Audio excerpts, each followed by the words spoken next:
Welcome to another episode of 40 Minutes in the Old Testament. 40 Minutes in the Old Testament is a 1517 Podcast Network podcast. You can go to 1517.org/podcast. Check out all the other podcasts that are living over there. And while you're over there, make sure you check out everything else that 1517 is doing. Maybe sign up for an academy or 7. Do that. You could sign up for one. You could sign up for, I don't even know how many there are now, Chad, but you can sign up for a lot of them. Bunch. Yeah. Learn a lot for free. Check out other podcasts, of course, read some articles, watch some videos, register for some events if they're not sold out yet. And all of that is brought to you by 1517. Of course, 1517 is backed by the generous support of listeners, of course, like yourself. And if you're one of those, we thank you very much. If you're not one of those and you would like to become one of those because the podcast or anything else that 1517 is doing has been helpful to you, it's easy to do. Just hit that donate link and you can sign up to be a reoccurring giver, or you can give one-time gift, whatever you want to do. We very much appreciate it. Keeps everything going. Chad, we are in the Song of Solomon, chapter 1 still. 2 episodes in, still in chapter 1. Now, we did do a pretty heavy intro, so that's part of it. But we didn't get that far last week either because, the bride wants to know, hey, I understand that I got this tan. The skin is dark. Could you just tell me where your sheep are? I'm wandering around the pastures here trying to find you. Just let me know where you are. Of course, the groom says, just follow the sheep. Just follow the path where the sheep have trodden. That's where I'm going to be found. Apparently, she does find him because next thing you know, they're real close. Real close. On the couch. On the couch, and everything's smelling great. Got all kinds of perfume all the way from the Himalayas to local products. So she's smelling good, and he is very close to her because she says, "My beloved is to me like a sachet of myrrh that lies between my breasts." So got these two lovebirds snuggled up on the couch. They're enjoying one another's company, and she has just spoken. She finishes this perfume-laden couple of verses by talking about henna blossoms. My beloved is to me a cluster of henna blossoms in the vineyards of En Gedi. So that concludes that little speech from her. And so he's going to pick it up here at verse 15. We're going to have this back and forth, he, she, through the rest of the chapter. So how's he going to respond to this? She has just laid it on pretty thick here with talking about perfumes and whatnot. He's going to respond like a guy, which is few words, right to the point. And concentrating upon, he doesn't say you smell great. He says you look great. You're looking good. You're looking great. That's basically what he responds. So, as we mentioned, I think in the first episode, this rings so true to the approach of love talk and flattery from the two sexes. The girls, they're hitting all the senses. The guys like, you look great. He's concentrating on how she looks. So he says, it's poetic language. He says, behold, you are beautiful, my love. And he uses here his favorite nickname for her, Ra'ya, my love. She calls him Dode, and he calls her Ra'ya. So you are beautiful, my love. Behold, it's going to say it again. You are beautiful. And then it's going to make a metaphor here. Your eyes are doves. One of the commentaries I looked at here said that doves figure prominently on seals and other iconography as a symbol of lovemaking or seduction. In fact, they're sometimes understood as messengers of love. Now, that got me to thinking about something I never thought about before. What if, so this might be a stretch, maybe it's not, but think of the baptism of Jesus. Jesus is in the water, getting baptized. The Father is up in heaven, and he says, you are my beloved Son, in whom I'm well pleased. You're the Son whom I love. And then, bam, what do you see immediately? A dove. Holy Spirit comes down in the form of a dove and lights upon him. Now, I will admit, up until I read this comment the other day, I had always associated the dove with, Genesis 1, 2, Spirit of God fluttering or hovering over the face of the waters. And of course, you have the dove as a symbol of the end of the flood in the account of Genesis 6 through 9. But maybe also there's at least a hint of dove being a symbol of love, because the father does say, "You're my beloved son," and then immediately a dove appears and lights upon him. Aren't turtle doves always like associated with love? Like they're always two. Yeah, There's always a pair.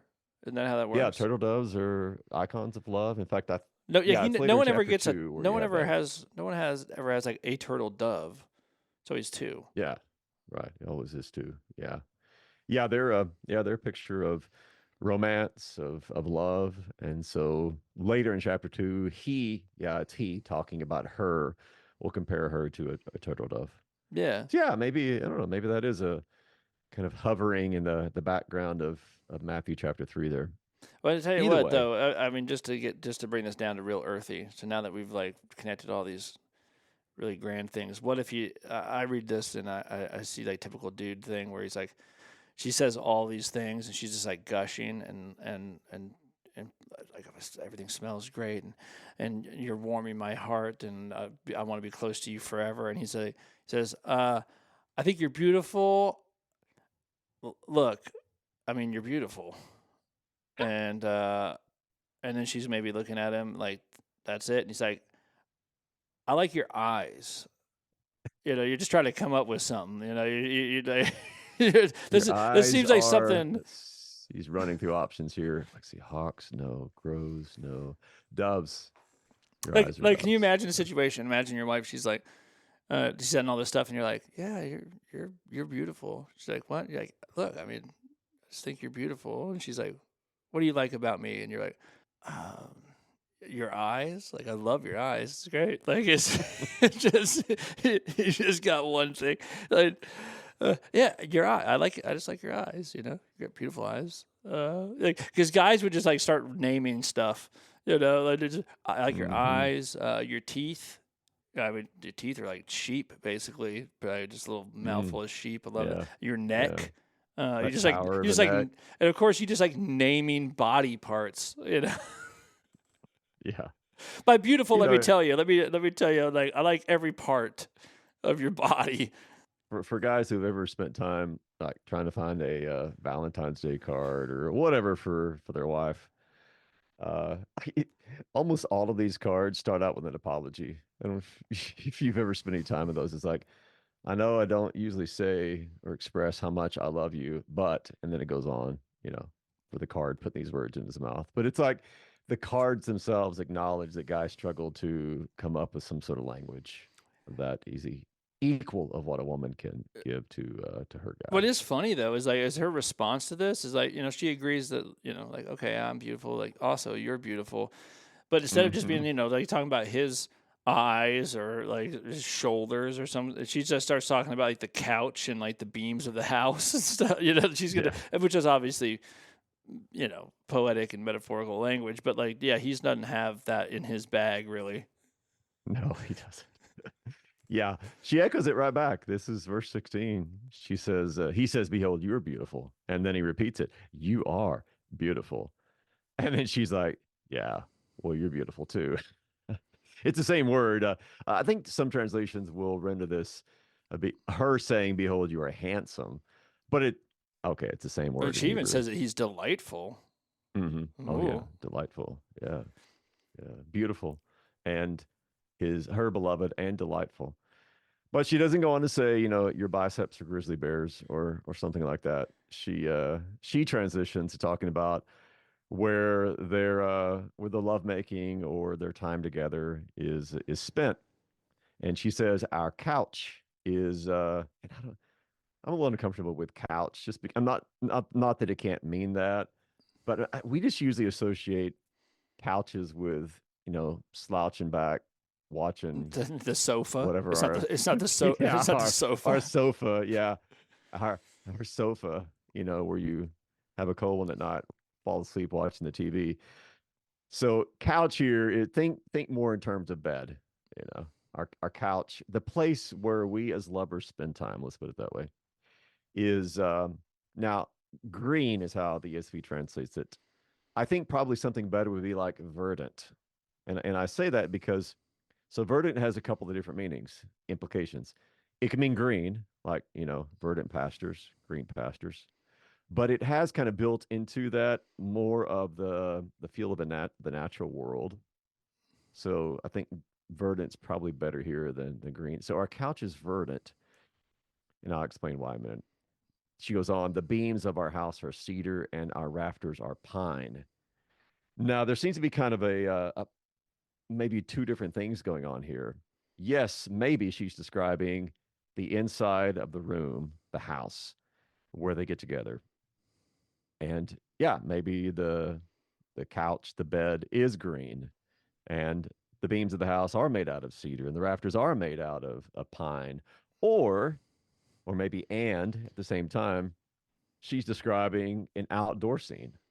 They're out in the woods and they've spread a blanket under a tree, and so their house is literally the trees that are above them. And Yeah. I think that the verdant here kind of picks up this idea of like full of life, vivacious, Or it's just the grass, man. You're fruitful. just on the Yeah, grass. just You're the just on the grass. Yeah, grass. This just this on the sounds. grass. This is like. She's like, hey, no need to wait till we get to the house. Let's just be together right here. And seems like he's like out here in the open. Like, no, this is a house. The grass is our bed, Grass and is yeah, grass is the green. the cedars, they're the beams, and Hmm. and the pines, they're the rafters. We're in a house. Yeah, which is proof this was not written in Texas, because if it were, they'd be worried about fire ants. So it's got to be located elsewhere for sure. You get in the grass here, you're going to be jumping out of that grass real quick. Yeah, I've always kind of So read that that as a let's make this place our house for now, anyway. Yeah, yeah, that certainly seems to be what's being communicated here. So they're outside, they're enjoying one another's company. They're in this intimate communion, not under the stars, but under the leaves of a tree, with the grass as their bed or their couch.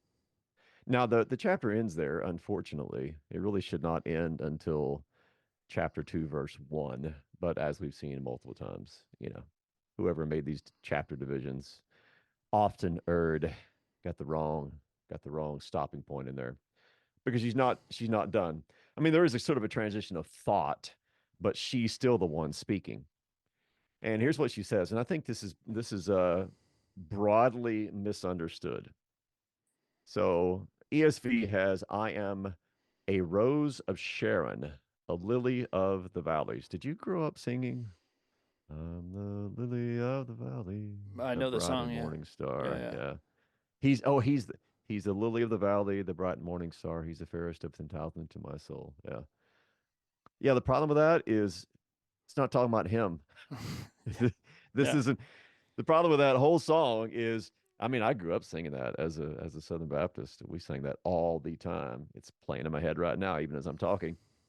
And of course, it's about Christ. I mean, in the song, that he's the lily of the valleys, the bright and morning star. But this is her talking about herself. This isn't the groom talking about himself, or this isn't her talking about the guy. This is her, and it's not even like she's patting herself on the back, saying, she's this rock star of beauty. Instead, what she's talking about here is she's a flower. We're not sure about Rose. That's a guess, basically. We don't. A lot of the flora and fauna, certainly the flora of ancient Israel. I mean, it's kind of guesswork. It could be this, it could be that. Isn't it Most of the like time, a flower bulb, and it could be like any flower? so yeah, I'm looking here on Logos, and so here's how it defines it as a. I'm gonna totally butcher this pronunciation. So they say meadow saffron or asphodel. Is that the way you say that? Anyway, that's two of the definitions they give. They also give a crocus and a rose, but the only reference to rose is here in Song of Solomon, chapter 2, verse 1. So maybe it's a rose, maybe it's a crocus, maybe it's something else.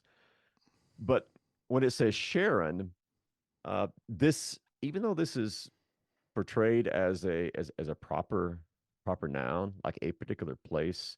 It's more like the coastal plain, which extends like from oh, what's that mountain? Mount Carmel on down south. So if you have the Mediterranean, and you begin having kind of the foothills of Israel, of Judea, but between there you have the coastal plain. And so what she's saying is, I'm a flower, rose, crocus, whatever, of this coastal plain. And that's all I am. I'm just a common flower that grows in the coastal plain. I'm just like a lily that's growing in one of the valleys. So this is her, kind of like when she earlier was using this self-deprecating reference to her sun tanned skin.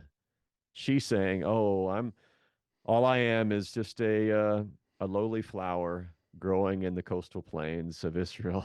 I'm just a lily of the valleys. That's all I am."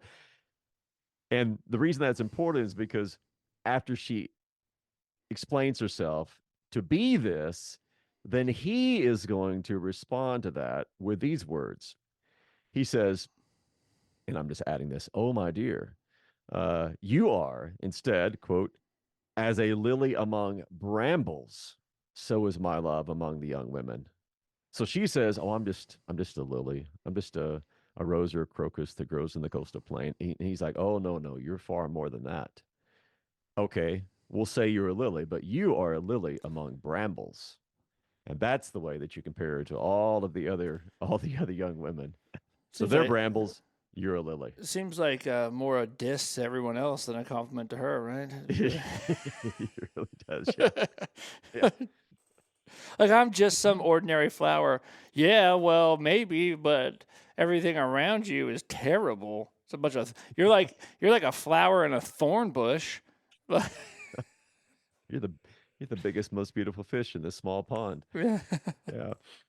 Yeah, it does kind of seem a little anticlimactic in the compliment phase, but this is the guy, I guess we need to keep in mind. So he's complimented her. She's described herself. He's said, "No, well, you're actually a lily among brambles." And so she's going to respond to him, and this is in verse 3. She goes on to say, "Well, if you're going to compare me to a lily among brambles, well, then here's what you are. As an apple tree or an apricot tree." This is another one of these guesswork kind of words. Apple tree, apricot tree. Apple trees were not native to ancient Israel. Uh, so some people guess this was a different kind of tree, but we'll just stick with apple. As an apple tree among the trees of the forest, so is my beloved among the young men. So they're just exchanging compliments.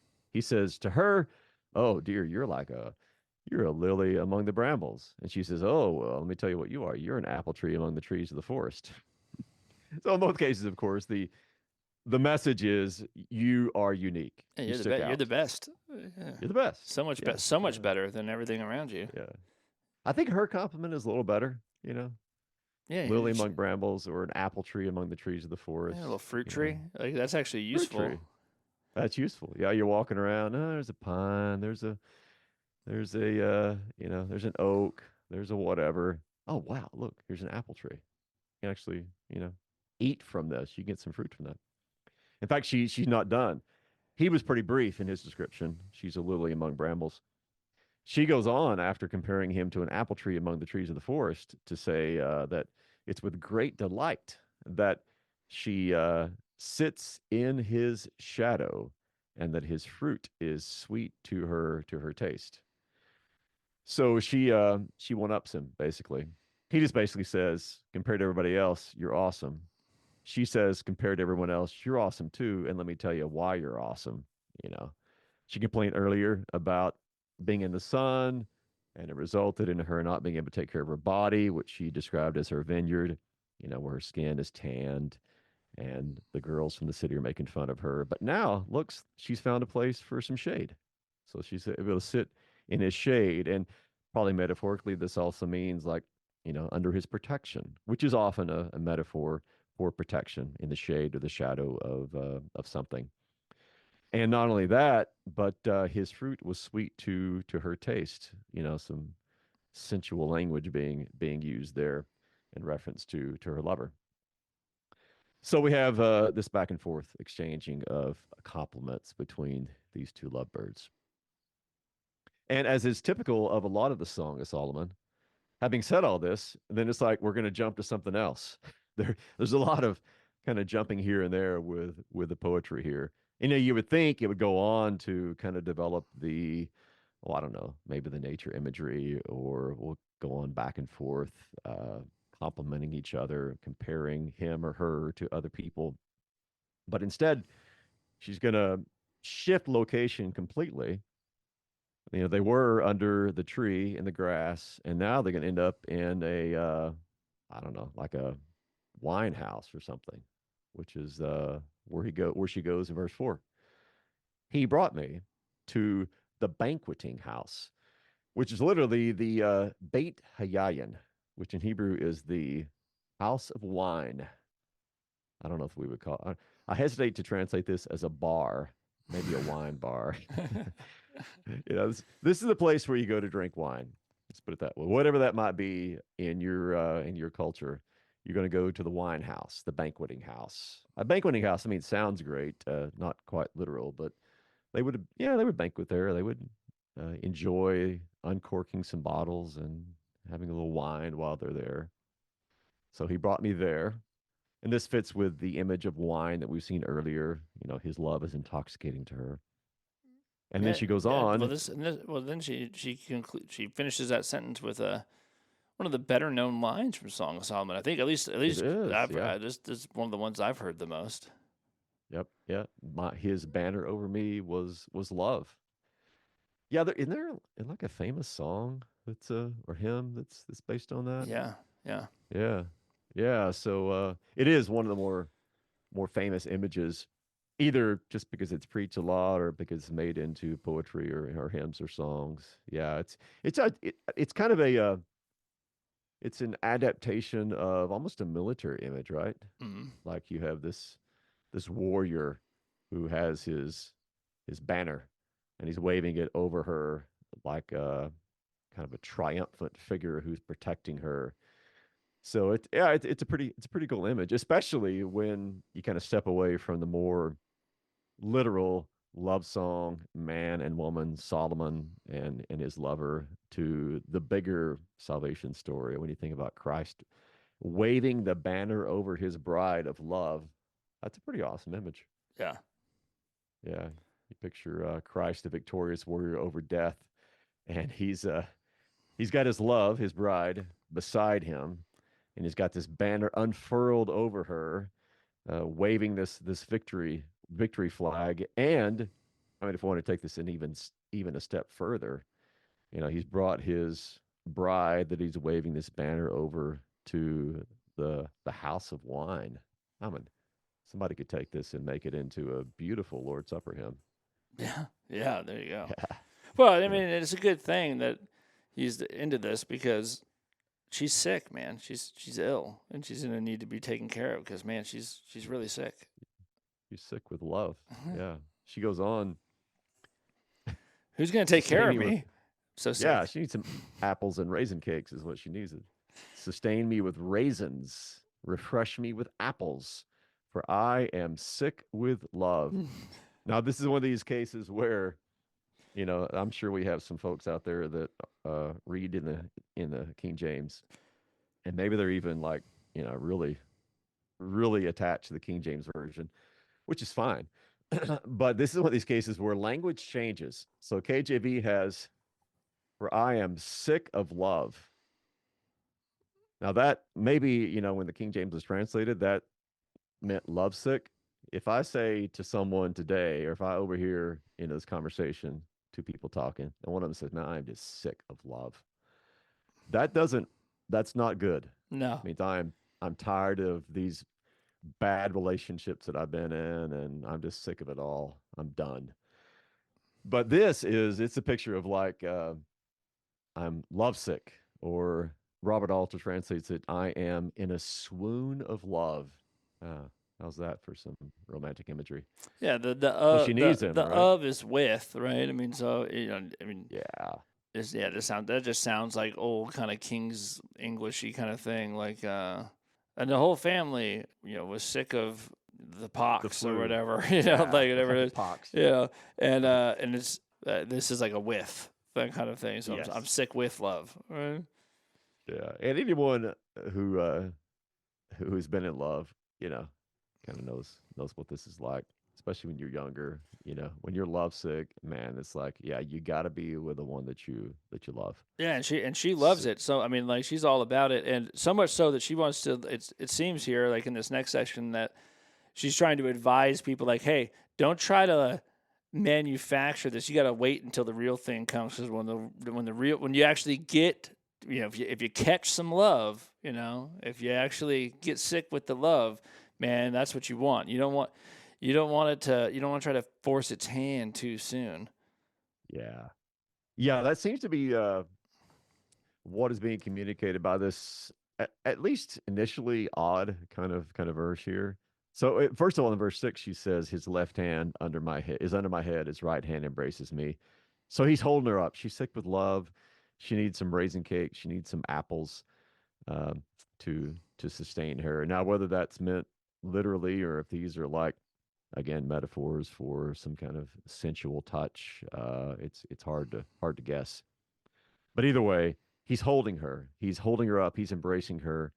She needs something to give her strength, and then she pauses to direct her attention away from him to talk about the daughters of Jerusalem. She says, "I adjure you, O daughters of Jerusalem." She's talked about them before. "By the gazelles or the does of the field, that you not stir up or awaken love until it pleases." So it's kind of semi formal, legal kind of language. You'll often have in the scriptures God or his prophet calling upon the heavens and the earth to serve as witnesses. And here you have, instead of heaven and earth or somebody else, you have gazelles and does of the field, which, based upon the reading that I've done, were often associated with romance in the ancient world. And I was trying really hard to come up with some modern equivalents, and the only thing that I could come up with were like lovebirds, something like that. I don't. Correct me if I'm wrong. We don't really associate many animals with images of romance or love, do we? Besides doves, lovebirds, not that I Nah, could think of. I don't. Yeah, I don't I think mean, we so. we use. I mean, I don't know that people speak this way much anymore, but we there was a time when you could describe a beautiful woman as a fox, you Mm. know. But I don't really think we use that much anymore. Yeah, no, there's So, not like I don't think there's an animal. I mean, if I was going to say if I had to choose an animal that was, I don't, I'm trying to think of like if you had a Valentine's card, like, all hmm right, what animal would you like? A dove is the only thing. I mean, like yeah, maybe yeah, a teddy doves, bear. lovebirds on there. Yeah, maybe a teddy bear. There you go. but, There you go. but I don't think a Yeah, bear that would itself. work. I don't think a bear itself is associated with love. Like, No, no. But here in their culture, it was these gazelles and these does of the field. So she calls upon them. She is speaking to the daughters of Jerusalem, and she using as witnesses gazelles and does of the field, that they basically don't rush things, don't interfere, let love just kind of do what love does. That's kind of the way I take. Don't stir up or awaken love until it pleases. but Stay out of her it business. almost seems like something you can't manufacture or force, right? So she's saying like, I don't know, maybe someone would. I mean, they did just like rejoice and say, "Man, look at this love. This love is pretty spectacular.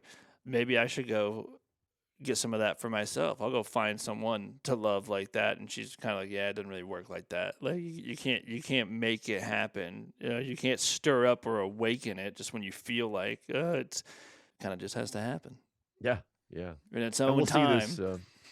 Yeah, and we'll see this the same kind of language occur a couple of other times in the course of the book as well. So that brings us to the close of that little section. And this dude's not And still not going to speak. I mean, she's still got so much oh, to I tell say. you, she dominates the her speeches, her compliments, her praises dominate the poem. That's one of the things that you'll that's really striking about this is how central she is to the I entire mean, he film. called her beautiful, and she just went off. Yeah, that's all it So took. that Yeah. was it. As soon as he said your eyes are like doves, bam, yeah, she got a lot to say. So now we're going to shift to what seems to be the image is like she's at home.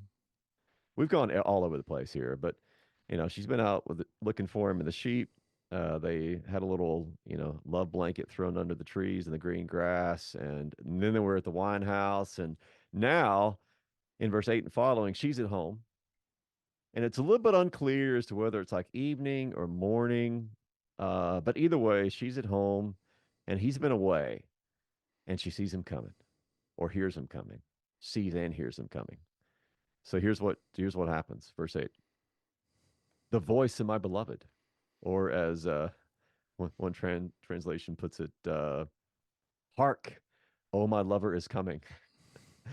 uh, I hear him, and he behold he comes, leaping over the mountains, bounding over the hills. You can kind of see a guy, this is a hyperbolic language for he is on his way to her house, and he cannot get there fast enough, pedal to the metal. He's going 1,000 miles an hour, leaping over the mountains, bounding over the hills. Why does he do this? Well, she says, my beloved. He's like a gazelle or a young stag. He can get there quick. He can run fast, jumping over mountains, bounding over hills. He's almost like a Superman kind of figure here. So she hears him. She sees him. He's on his way. He can't get there fast enough, either for himself or for her. So here he comes. And he pauses. He doesn't just like run through the front door and sweep her up in his arms and tell her once more how her eyes are like doves. He like pauses. And this is the midpoint of verse 9, where we have another behold. So behold, he comes, verse 8. And now behold, he stands. There he stands.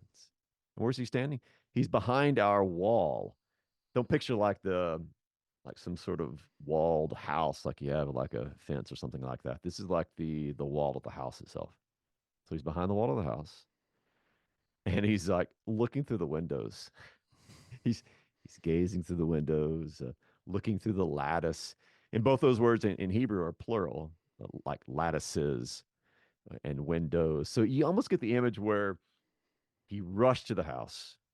He's this stag bounding over the hills. But when he gets there, he's like moving all around the house. He's like looking in this window and he's looking in that window. He's peering through what we today would more than likely call the screen. He's looking through the window, he's peering through the screen, and he's looking for her, right? Where's she at? Yeah, I mean, if it was anyone else, you'd be like, this is very creepy behavior. Yeah, anybody else should be calling the cops or, pumping your 12 gauge or something. But But no, this is. it seems like the idea here is like, like there's some, there's a funny thing, right? That I used to tell my wife this. My wife was a barista at a really popular coffee shop here when she was younger, and when we first got married and stuff, and there was all these other people that were her age that worked there, and they're all in their 20s at that time, and I always found it interesting that they had like some regular customers that like all the people that all the girls that worked there thought were like super cute, and then they had like the customers that they thought were like super creepy. But here's the thing: is that like the super creepy guys and the super cute guys in their mind do the same things. It's just that whether or not they wanted them to do those things or not. So they'd say the same kind of things, like Yeah. So like if it's like the guy Same that compliments, the guy stuff. that guy that everyone in the coffee shop thinks is like, oh my gosh, he's so cute. And if he comes in and says, "How you doing today? Did you do something with your hair?"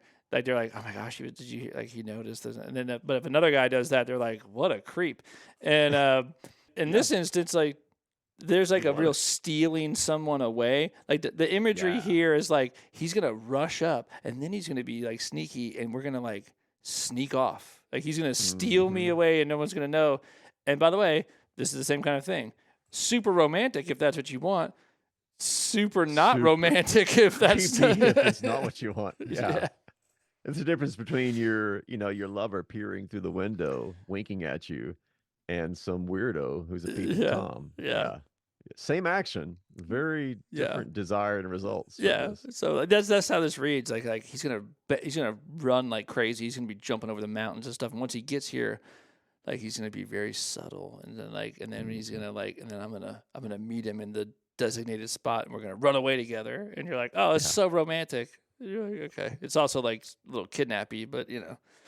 Yeah, that's the way this goes. yeah. So and he's gonna talk. So he's arrived, caught his breath now from jumping over mountains. And she says, "My beloved speaks to me." Here's what he says. He says, "Get up, arise, my love, my beautiful one, and come away." So I guess he's like whispering through the window. This is kind of the image that I have here. Yeah, Get up, we're sneaking out. you know, get up, beautiful. Hey, come on, let's go. Why? Well, he must have been away for a while because he goes on to say, and this is her quoting him, look, the winter is done. Winter's past. The rain is over and gone. So in Israel, the rainy season is the winter. So winter, rain at same time. So in other words, where are we? We're in the spring. Of course, spring is for lovers, right? This is the springtime. This is when everything's coming alive, including love is flowering, is budding in the field. So winter's over. The rainy season is gone. And there's flowers, verse 12. Flowers are appearing on the earth. The time of singing has come. The voice of the turtle dove is heard in our land. So in her quotations of his words, he's getting a little bit. He's kind of he's coming out of his shell a little bit more. He's got some more to say. He Or doesn't just come up there and say, "Hey, gorgeous, let's go." that's He's probably what he would say if she gonna wasn't add to it. sort of putting these words in his mouth. It's like he probably showed up and said, "Hey, are you ready? Let's do this." And then she was like, Looking in looking her hot. mind, she's like, as she recounts it to her friends. So like, this is how this plays out in my mind, though. He's doing all Yeah, this. probably so. He's not even done yet. He's not only do we have singing happening and flowering everywhere and turtle doves singing, but the fig tree ripens its figs. So this is still early summer, springtime. Vines are in blossom. They give forth their fragrance. And then he says, "Arise, my love, my beautiful one, and come away." So again, this idea of get up, let's go. Everything very, of course, very language, imagery, very centered on nature coming alive after this long dead period of spring. It's our moment. I mean, like the time Yeah, has this is come. The it. whole Yeah. earth is bidding us to let's do this thing. Yeah, it's kind of a, I don't know, this again to kind of step back from the more literal meaning of it. It's kind of got the feel of like new creation, resurrection, Mm. right? The time of winter, the time of death is over. And look, everything is alive and I'm here and everything is alive and I'm here because, I was gone and I'm back. I'm alive. Come with me. So it's this union of Christ and his church wanting to bring her away so they can be together and enjoy the love that they share with each other. And I think we can do one more verse here. He says, "Oh my love, oh my dove, excuse me, oh my dove in the clefts of the rock, in the crannies of the cliff, let me see your face, let me hear your voice, for your voice is sweet and your face is lovely." And I think what's going on here is like the doves, they're up in the clefts of the rock, in the crannies of the cliff, and this is where they're hiding, as it were. And he is basically comparing her to them, saying, don't be hiding away. Lift up your face. I want to see your face. Talk to me. I want to hear your voice because your voice is sweet and your face is lovely. So he's wanting to see her, to hear her, to be with her, and to take her away. Now we're going to get in verse 15 to the foxes or the jackals, as it sometimes is translated, but we'll save that for next time. Right now, and I mean, we're just kind of in this moment where the two lovers are together, and he's wanting to take her away so they can spend some time celebrating life and love together.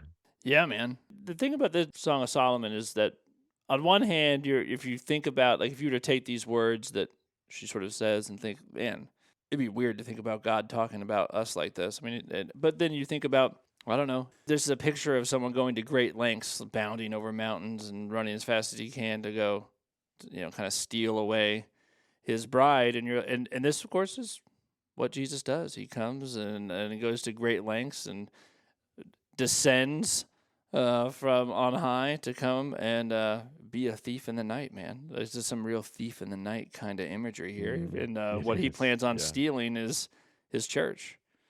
Yeah, And Good. that part is pretty cool. great stuff. All right. Well, we'll continue next week, man. I'll see you then. All right, see you then.